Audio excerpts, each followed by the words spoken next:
In this tailoring tutorial, I'm gonna share with you a technique on how to make a crisp and nice looking dart each time without any puckering. You can use it on your jackets, waistcoats, overcoats, and tailored ladies' garments as well. So here I've cut a jacket front. All necessary inlays are already thread marked, and here is the center of our front dart. To each center I'm adding a half of dart width.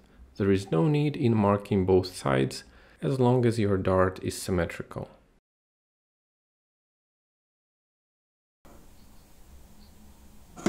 Now cut about 1/3 of the length.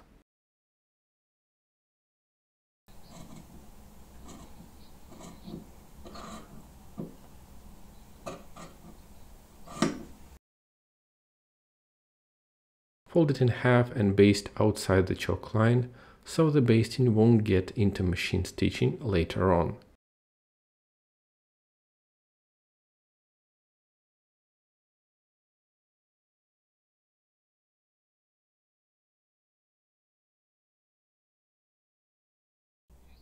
And now we need a stripe of cloth, approximately 4 or 5 centimeters wide and 15-16 centimeters long.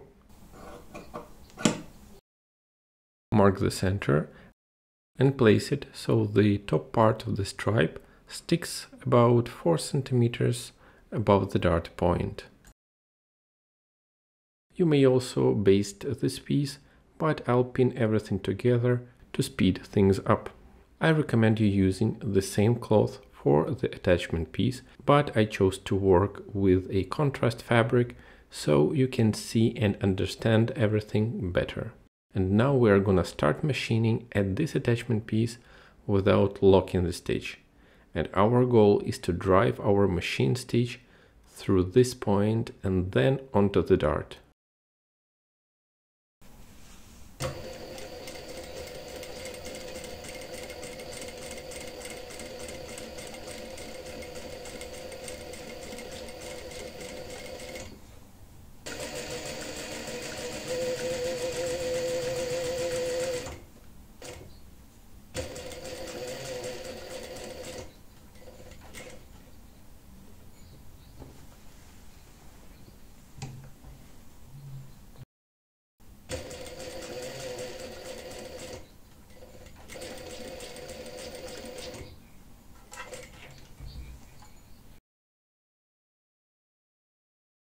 Press everything flat first.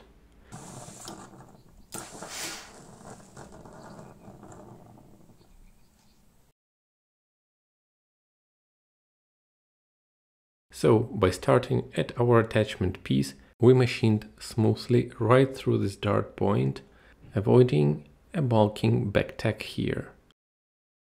This will give us a very clean and sharp dart point. And I also skipped the usual back tag at the end of the dart.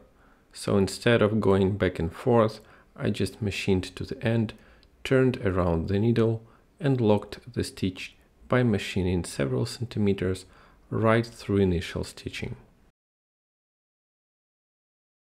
Before pressing it open, take your sharpest scissors and cut it a little bit more up to the attachment piece.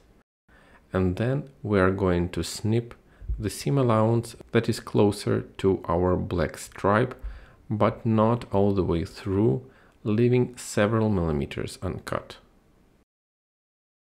Now you can easily press everything open.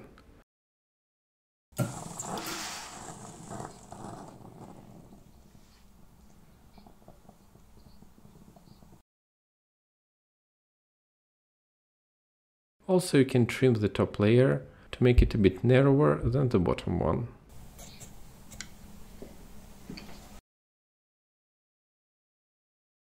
And here I cut on the angle towards the dart point.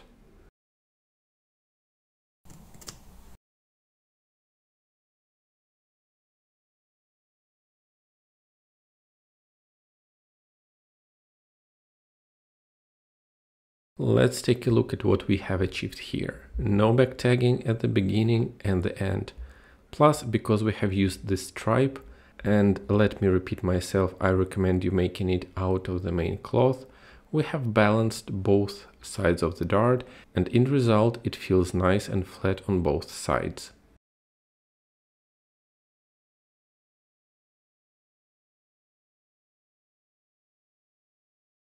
As you can see, no puckering or wrinkling here, simply a clean and sharp dart point. And here both parts are evenly flat and everything is silky smooth. So let's talk a little bit of an issue that happens when finishing darts, let's say the common way.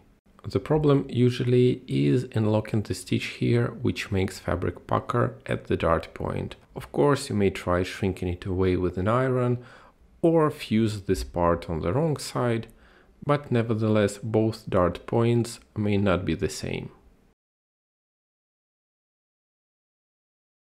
If you always wanted to learn how to make tailored hand-finished bespoke garments like trousers, shirts or jackets from start to finish, DM me on my Instagram to enroll into full online practical tailoring courses. A link is in the description below. If you have any questions on bespoke tailoring, feel free to ask them in the comments. Also, you can support the channel and sponsor the release of such full and detailed tutorials on Buy Me a Coffee website. Link is in the description below. Don't forget to subscribe to the channel and to my Instagram. I communicate there a lot. Take care and I see you in the next one.